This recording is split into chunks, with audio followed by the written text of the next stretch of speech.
Hello and welcome to Euroballs in partnership with Ladbrokes, our Euro 2020 show here on Balls.ie. Don't forget, Ladbrokes have a five-a-side free bet for you on Euro 2020 today for any of the games this evening. Just get on to ladbrokes.com after 10 a.m. on any match day to see more great offers like this. Now, delighted to be joined once again today by former Republic of Ireland international and Ladbrokes ambassador Kevin Doyle. Kevin, how are you? Still enjoying Euro 2020, the marathon that is up and down to Donnybrook every couple of days? I'm putting the miles on the car. I'm good. I have a couple of days off. I'm not on again till the weekend, so regroup and recover. A few ice baths, go again. That's it. Yeah. Putting in some amount of shifts, more than you had to in your playing career, obviously. But look, it's been fun. We'll look ahead to there's massive games on today, and then we wrap up the group stages, and we're into the serious business then the next time we talk on Friday, I think. But it's been a fun few days, I would say, as we kind of start to figure out what's going to happen in this tournament, who we're saying goodbye to. Lost Scotland last night, as we tend to do at group stages in these tournaments. England safely through. The Denmark game the other night you were in RTE for, it might not have been the highest quality ever, but with the mad atmosphere in the stadium, their kind of story with everything that's gone on with Ericsson and all the kind of mad goings on over the few minutes with Belgium disallowed goals and penalties being given to Russia and so on and so forth. That kind of did capture, I think, the excitement of tournament football in a way that we haven't seen so far. Yeah, no, it's good. It's the third game, and how much that changed in 5 minutes. To start the game, Russia were time wasting, and then all they needed was a draw, and it was, it looked like it was going to be a bore fest, and a fantastic goal just near the end of the first half changed everything. And then the psychological side of it totally changed. Both of them needed to score in the second half. The Belgium game wasn't going their way, and then Belgium's goal got disallowed, and it was good. Just made it exciting for us watching it and doing the game in the studio, and plenty of stuff to talk about.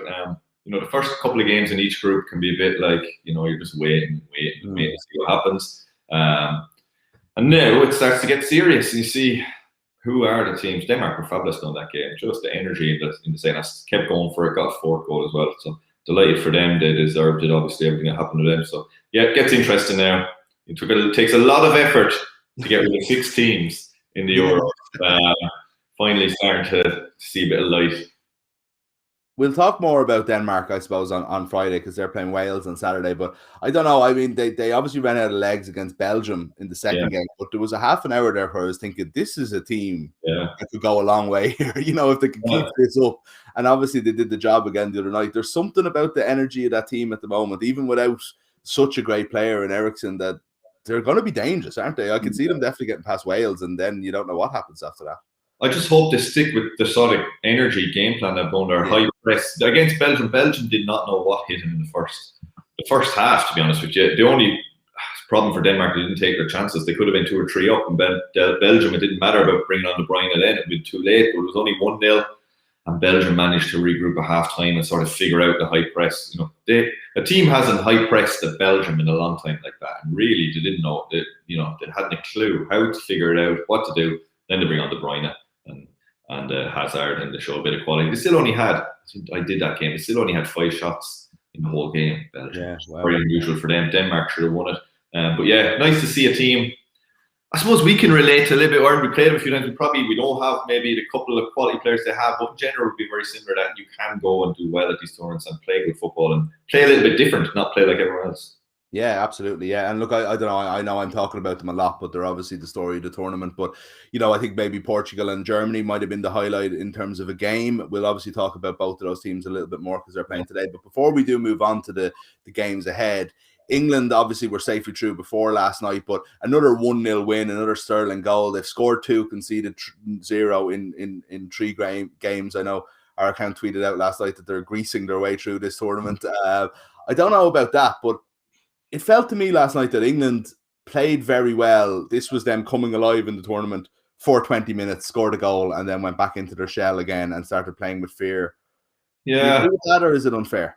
I think they're sort of set up to play a bit like that, though. Just even having 2 holding midfielders on, I would be fairly satisfied if I was an England fan. They haven't caught fire yet, and yet they're comfortably through the group. They're one of the best players in the world. Our top goal scorer hasn't caught fire yet. He started to show signs of it last night that he's starting to hit a little bit. He had a couple of chances where a couple of chances more than he had in the other games, and he looked sharp. He just didn't finish them off.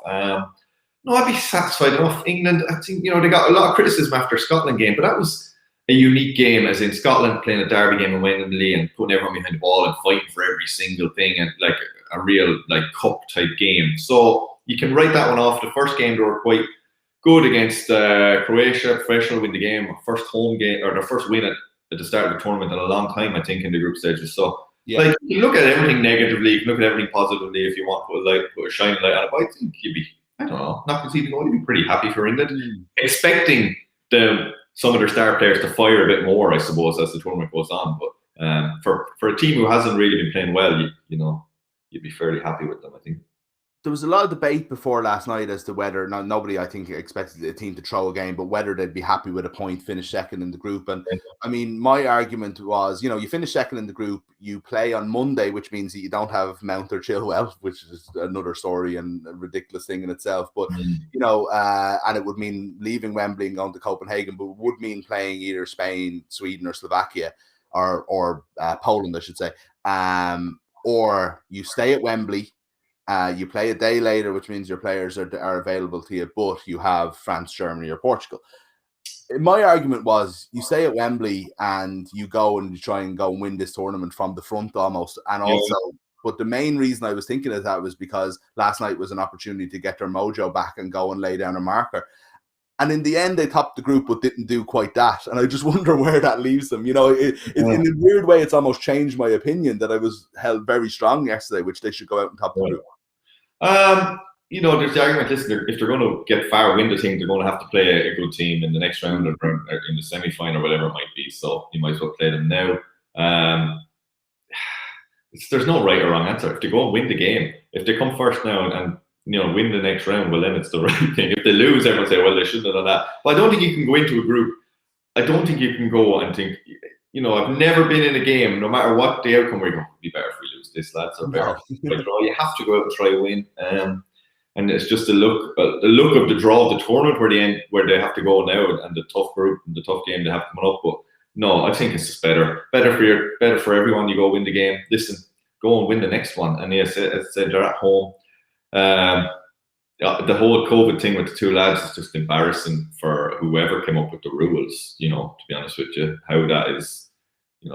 Into a whole other thing. But then, I'm doing the Denmark game the other night, and there's 25,000 in the stand, all beside each other, no masks, no nothing. Yet you have, that situation arising where two lads who probably are fine have to, anyway, let's not get into there. Look, sure, there's parallels of the Wexford hurlers ratting out the Clare.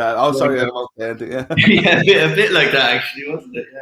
Yeah. I don't know. So I just bewildered by it, to be honest. Steve Clark on the phone to Davy Fitz. I'm only joking. I wouldn't rule it out, Mick. I wouldn't rule it out.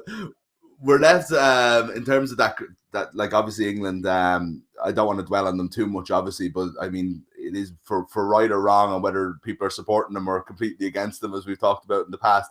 There is a borderline obsession there, but I just wonder, was there any sense for you that we didn't expect Saka to come into the team, for example? There was arguments that Sancho, where the hell is Jadon Sancho is a question. But Saka played really, really well. Grealish wasn't going to get a look in through the centre. He might have played on one of the wings, but then Mount is out and suddenly Grealish comes in and he's unlocking things. Again, in that first half an hour when they were playing very well, nothing really happened after that. But did you see enough that would suggest that Southgate's kind of finding a team as he goes along here? Or is he the kind of manager that's going to say, look, I already know what my team is. It's going to be Reece and Phillips, and it's going to be Sterling and Foden and Kane, and that's it, Yeah, listen, he's a centre half managing a team. Centre halves managing team always are more conservative, loving the two sitting midfielders in front of his defenders. That's the way centre halves manage, I think. They think like they play it. And it's fine. There's nothing wrong with that. They're not conceding goals. They're playing okay. The whole Sancho thing, he must be having the worst training sessions of all time. He must be minging, to even make the bench in the first game anyway. And you're just and talking to Didi Hamann when he working with Didi Hamann, he was saying Sancho had a really good season. He saw him a lot more than we would have seen him, and he was fantastic. And he can't understand it. So must be something from training. I don't know. I know Southgate, and you listen to him over the years, and all the staff to have, and they're very detailed into stats and looking into that side of things and how maybe players are training, how things are going on behind the scenes. We don't know. We don't see that. So I suppose he's the manager, and the country or the fans have to back him on his judgment. Foden was the greatest player in the world before the tournament, and then now they're happy that he's not in the team. Like, it's just the way it goes. They have plenty of players. That's the thing with England. When you look through their squad, and that was the thing before, and you couldn't tell at the start who would they pick and what way would they play. So he's in a situation where no matter who he picks, there's people going to come out and speak like I'm speaking now and criticize and say he should have done this or he should have done that. Proof will be the end of the tournament. And then as well, a lot of people were saying before the tournament, listen, we don't think getting to the final 16 is probably success for England. They're not right. The squad is still young or whatever. But once they get into it, they expect to win it, and their fans expect to win it. But yeah, I think we're so focused on it. I do think it's been overplayed, as usual with England and their own media. They jump on every bandwagon after every game, depending on the results. So that's the pressure. That's why the pressure comes with playing with England more so. I don't know, maybe Italy's the same and France is the same. We don't see that because we're more England-centric and we see everything that they do.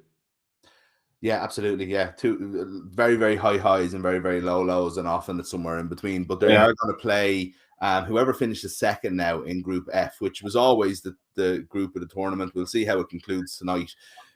Germany beat Hungary and France and Portugal draw. Very, very good chance of those two things happening with Germany's performance the other night. And Germany will top the group. France will finish second. Portugal will definitely go through as a third place team then, and England will play France, which is people would have thought of as a possible final before this started. On the games at the weekend, and looking ahead to tonight, like France had a performance against Hungary was weird to me. They still should have won the game 4 or 5-0, but it was like as if they were caught a little bit on the hop by Hungary just playing differently than they did against Portugal. And I don't know what that, like, we were looking at them as imperious. And their performance against Germany was so perfect almost. We wanted them to do more in the same way as England, but it's like, you can't beat this team, was the way we were thinking. Yeah. I don't know if like a throwaway game against Hungary that's not going to matter at the end of the tournament changes our perceptions in any way or not. I don't know. Like, Mbappe not scoring for them yet as well. And he's had the chances we were speaking about earlier. And then, like, he's still playing well and everyone's saying how good he is. But then, and you compare that to England and Harry Kane hasn't scored. The stick he's getting for not scoring, he hasn't had a hatful of chances like Mbappe. So it's again how you spin things, how you look at it. Hungary put in great defensive performance. I did one of their games. They're just dogged. We've seen them play against Ireland as well. They really aren't very good. And I suppose that's the worry you'd have, that France couldn't break them down and beat them. But then, are they going into that Hungary game? They're not. They're humans. They're not as focused on that game as they might be others. They probably think it's going to be a bit of a stroll in the park for them, and it wasn't. But maybe it was a wake-up call for them. They're still comfortable, and they're not my favourite to win it. But and if I was England, if England meet them in the next round, I'd be like, I'd be thinking England might sneak it. To be honest with you. They're just so solid, and I think France might struggle to break them down. So they're intriguing. Like the whole tournament is fairly open. You can make a case for 5-6 teams, and pros and cons of both. It's so hard to call this early in the group stage as well. But I'd be more. Go back to your question. I'd write that game off. It's acceptable one group game where it's hard as well. The team defend by everyone behind the ball, and they still have chances. The Shields should have won the game. It just sometimes works out. You don't take your chances, and that's the way it is, and you just have to move on. If you create enough chances, normally you will score, and that's the way they have to look at it. Germany obviously will play Hungary. We might talk about them in more detail again. I think people were very impressed by them against Portugal, but Portugal and France is going to be the game that everybody's watching tonight. It's last year's, or 5 years ago's final. People will forget as well, and I suppose there's a sense here that France could nearly be going for 3 tournaments in a row in the same way that Spain did, only they were caught that night, But similar could obviously happen again, and Portugal have shown signs, I suppose, in this tournament without really coming alive yet. They will get through, you would imagine, either way at this stage. Yeah. I think they like maybe a 3-goal. Barring a big defeat, they should, I think. Yeah, I think exactly a big defeat it would need be. But I mean, from their point of view, we're talking about England laying down a marker last night, if are needing to lay down a marker last night. Portugal really need to kind of show that they can compete here after what happened at the weekend against Germany. Yeah, listen, Portugal and Germany, again, I come back to Didier Mann, he told me he thought they had no chance in the tournament. I think he said that before they won the World Cup as well. So you just don't know when you look through their squad, and it's a really strong squad. Portugal's squad is fabulous as well. Players on the bench as well. You know, I always look to see who they have on the bench, the teams, and what their strength is, what they can do to change it. I did the Portugal-Hungary game, and they weren't great. They did create enough chances though to win the game, and they did deserve to win the game. The one for me is Ronaldo. He looks so sharp. I wondered before the tournament whether he'd be a negative more than a positive for Portugal, whether he'd hold them back. You know, are they only playing him because he's such a legend and he doesn't have the legs quite like he did? But he looks sharp to me. He looks as fit as ever, and he's scoring goals. So he's so desperate to win it, so desperate to be, the top ever goal scorer and all the records he's chasing. So tough game to call. I wouldn't be surprised if Portugal won it either. You know, France, and I'm just not 100% certain on France. I was before the tournament. I was a bit like you. I was fancying France. I was fancying Belgium, and France were my two. And I'm a little bit not so sure now. Portugal haven't fired on all cylinders.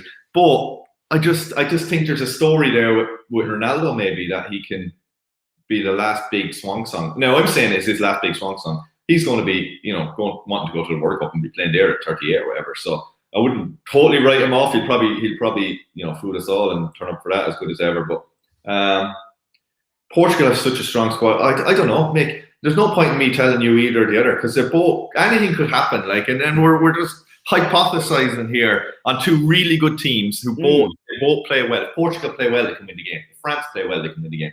A team could win this 3-0. France could put Portugal out of the tournament. France fire and Mbappe takes his chances and has a performance like we expect from him, on top of just his game performance, but actually puts away some of the chances. France could actually win this 3 or 4-0, and then Portugal are going home. So, that's why it's good. And I'm glad this is the third game as well. Not just the first game, and it could have been pretty boring. This should be a good game tonight. And sometimes that's the best preview in that we don't know what's going to happen. Both teams could be as good as billed, or one team doesn't show up, or whatever the case may be. In the other group that we're going to see tonight, I think it is a case of just watching France and Portugal and enjoying it and seeing what happens, and we'll know all the permutations and so on by that point. But the 5 o'clock games that's going to happen is the big news is going to be Spain. Obviously, they're going to play Slovakia. They've only got 2 draws from 2. We're persistent with the kind of the worst thing that almost ever happened was Morata actually scoring the goal that we thought was offside, and it just left him on the field longer for him to have more misery later in the game, and it's a fascinating watch with Spain at the moment. And it's like we're saying anything could happen. Portugal could fire at any point, France could fire at any point. It doesn't feel like Spain could fire at any point. I do think they'll beat Slovakia though. Yeah, I do think they'll beat Slovakia, and they'll be on 5 points, and they'll be through. Be very surprised if Slovakia and not Spain out. They haven't fired, but there's still 2 draws, and they have the players to come alive. It's again up to now. You say they're not having a good tournament. They win today, and all of a sudden they're through on 5 points, and they're in the last 16, and anything can happen. So they're going to be in the next round. They're going to beat Slovakia. I cannot see Slovakia. I've seen Slovakia play a few times. Seen them play against Ireland. I've seen them play in their first game of the tournament. I just see Spain winning it, and then we'll sort of see for real. Then, won't we? In the last 16, it's if I was in the RT studio now, I'd be showing you chances, and I'd be showing you why they will win, and I'd be showing you their defending, and I'd show you their poor play and all that. But all you can go on is that for me, it'll be a good game. Spain will win the game against Slovakia. They'll go through. And we'll see then when they play the 16, it'll be a better team. It'll be, again, I feel the big countries, the Spains, the France, they're a bit like us. Listen, the tournament hasn't really started yet. We just need to get through the groups. Yeah. And then we're getting rid of these 6 teams, and then we'll start to peak and kick into gear. Do you have much sympathy for now? This isn't a pointed question because I genuinely can't remember off the top of my head if you had any kind of like points of your career where things just kind of seem to be just knock firing and anything like that. Not top of my head, Kevin. I was always a big fan. No, but like, I mean, every striker must know what it's like. Yeah. But I mean, this is on a big stage where this guy, like, even the goal he got, he had his head down thinking he was offside. It just seemed like, and then it was like you scored, man. Like, you know, cheer up. And then you think, oh, that's what a striker needs. A striker needs a goal, a bit of luck, this, that, and the other, and they'll kick on from there. But this guy doesn't have the confidence level, it feels to me, to start just getting it all together. He seems to be a bit like that through his career, hasn't he? A bit streaky, a confidence type player. Yeah, you do have a striker, plenty, and you can do everything under the sun. And it seems like the harder you work, the worse it gets. Your touch starts to desert you, and you're then trying to compensate. I suppose you try to do more when you should. You know, if you watch Lukaku and the way he plays, he holds it up and he does run into channels the odd time, but mainly he is between the two 18-yard boxes, the two lines on the 18-yard box, and all his goals come through there. All his runs are straight through there. He doesn't waste time out wide to a whole lot. He ends up there odd time, but he's just thinking goals. But whereas, you know, a person who isn't scoring, he'll end up everywhere, trying to help out, trying to get involved in the game, trying to, you know, justify his position if he's not scoring. That's what happens to striker. You go through those spells, and then the opposite happens, where you can't stop scoring, and it just becomes so easy, and you're not trying. And you know, that's nearly the secret, if you know what I mean. The more you hang around and do less, but hang around, and you've got some good players at all around you who can put it in the box for you, well, you'll score more goals. But when it just don't get the rubber green, the team might be playing well, and you're searching, everything goes wrong. You can't hit a target to save your life. Training, you're crap in training, you're shooting, everything is, you know, you're doing shooting drills and nothing seems to work out for you.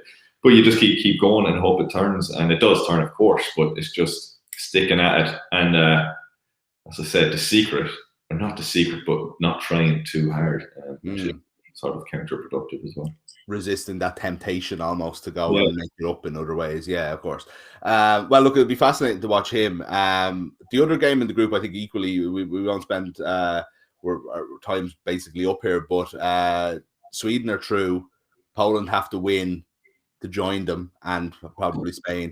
Do you think they could do it? They seem to be like they were so caught on the hop the first day, but you know, they go and beat Sweden. They're through. It's all made up for, and the team a lot of people were fancying before the tournament could be gone tonight. Yeah, Poland were poor in the first game. I did their game, and Lewandowski didn't break a sweat. I'm not sure about the Poland team, to be honest with you.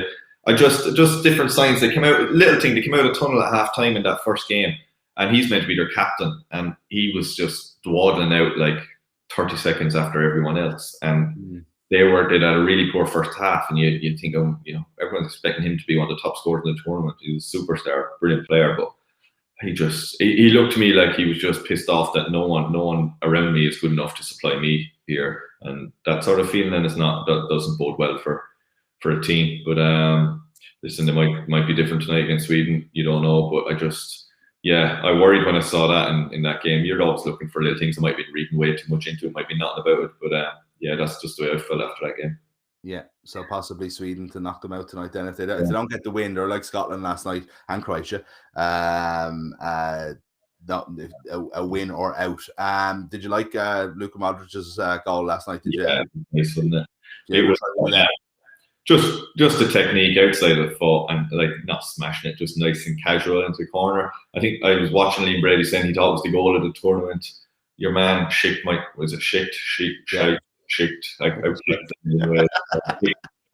be too. He wasn't great last time. I think though that goal can't be taken off him for goal of the tournament. And then Denmark's goal against Christensen the other night was a decent strike as well. But yeah, Modric is for the technique. Just, you know, you do that in training, but you know, it's the temptation in matches to put your foot through it. And he was just, he doesn't score a whole lot of goals, but pretty good. We're going to miss the likes of Luka Modric. There's an awful lot of players in their mid-30s at the moment, you know, from once-in-a-lifetime players, and they'll all be gone pretty soon, and we'll know about it then. But Kevin, enjoy the last round of group games. We'll chat to you on Friday and kind of have a look ahead to all the teams in the last 16. Which should be fun. We'll know exactly who they are by the end of tonight. Don't forget to get on to Ladbrokes. They've got a free five-a-side bet, €1 bet for you for tonight's games. Of course, do check them out at after 10 a.m. on every match day for more offers just like that. Thanks a million to them. Thanks a million to Kevin. Of course, if you're having a bet on Euro 2020 or anything at all, please always gamble responsibly. Visit dunlewy.net for more information. We'll be back with more Euro balls on Friday with Kevin when we look ahead to the last 16.